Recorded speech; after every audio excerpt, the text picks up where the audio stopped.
Hi everyone, so today we're going to look at some GCSE history. So we're going to look at the Weimar Republic from 1918 to 1929. So this is the Nazi regime in Germany. So let's look at some World War I stuff, so before the Nazis. Start learning. Okay, so the First World War affected Germany socially, economically and politically. German society expected a quick victory, but the war lasted longer than they had expected. By 1918, German society was exhausted. The war had caused many deaths and crippled the German economy, so it was difficult to recover. So war deaths. During the war, 2 million troops died from fighting and 4 million were wounded. So this meant that there were 600,000 women who were widows, which meant they'd lost their husbands. And so the home front was also affected. 763,000 civilians died from starvation, and a further 150,000 died from the flu pandemic. So the crippled economy by the war. By 1918, industrial production was only 2/3 of what it had been in 1913.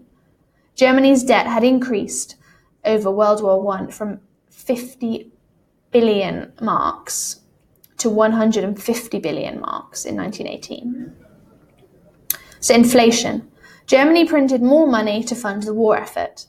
This meant that the value of the German mark fell, leading to inflation, which means increases in prices. So uneven distribution of wealth. Wealth became distributed more unevenly over the First World War. So this means that certain amounts of people have more wealth than others. So it's not even across society.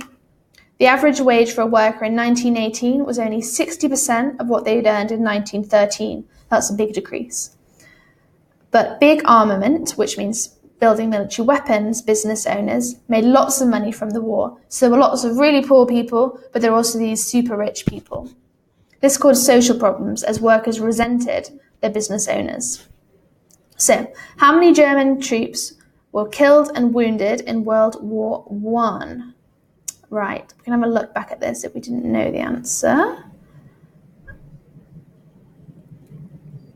So 2 million died and 4 million were wounded. The social problems after the war. Wealth came distributed more unevenly after the First World War, as we saw before. There were some really rich business owners, some really poor workers. Defeat and the end of the monarchy. By the autumn of 1918, it was becoming obvious that Germany could not win the war, and a series of events led to Kaiser Wilhelm abdicating, which means giving up leadership. German defeat.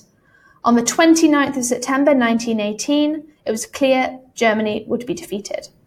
Field Marshal Hindenburg and General Ludendorff told Kaiser Wilhelm II that Germany could not win the war. Hindenburg and Ludendorff said that a democratic government was needed for a favourable peace settlement with the Allied powers. On the 3rd of October 1918, a more democratic government was created. The Kaiser appointed a liberal, Prince Max of Baden, to be the Chancellor. Under Prince Max, a new government was set up. The Kaiser loses the military. On the 28th of October 1918, the Kaiser lost the support of his military. Sailors in the Navy refused to follow the Kaiser's orders. This was called Kiel Mutiny. Kurt Eisner, a communist, caused mass strikes in Munich after supporting an uprising against the Kaiser.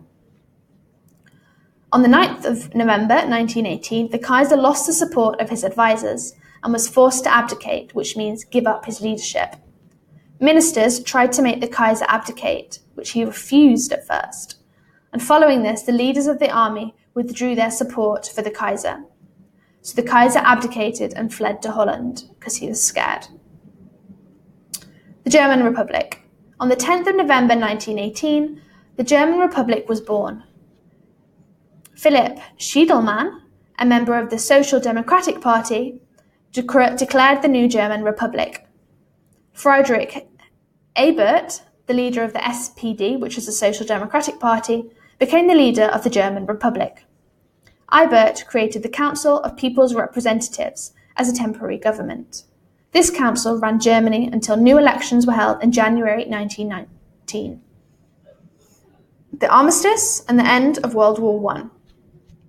On the 11th of November 1918, Ebert admitted defeat and signed the Armistice, which is the truce with the Allies. Some Germans felt that Germany could have won the war and that the treaty was unfair. They felt stabbed in the back by Ebert and his government. Ebert and the politicians who negotiated peace became known as the November Criminals, and Berlin became a hotbed for revolt, which is rebellion. People weren't happy. So when was the Armistice for World War I signed? That was the 11th of November 1918, I believe. So, what date was this? On the something of October 1918, sailors in the Navy refused to follow the Kaiser's orders, which was called the Kiel, spelled wrong, Kiel Mutiny. I can't remember the date, so the date is the 28th of October. So which of the following are correct? 150,000 died from the flu pandemic in Germany during the war. I think that's correct. How many people became widows? 600,000 women became widows. And how many civilians died? 763,000 died from starvation. So the Armistice. So after the Armistice, loads of people weren't unhappy, so there were lots of rebellions in Berlin, and the Kaiser abdicated and went to Holland until 1941, where apparently he spent lots of his time chopping wood for fun. Very fun. By 1918, industrial production was about 2/3 of the 1913 levels. Social issues in Germany. The war weariness in Germany after the war caused many social issues.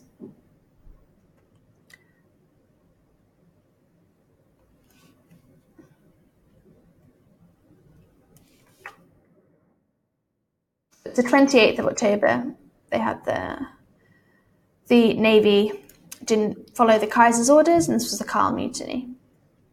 By 1918, industrial production was about 2/3 of 1913 levels.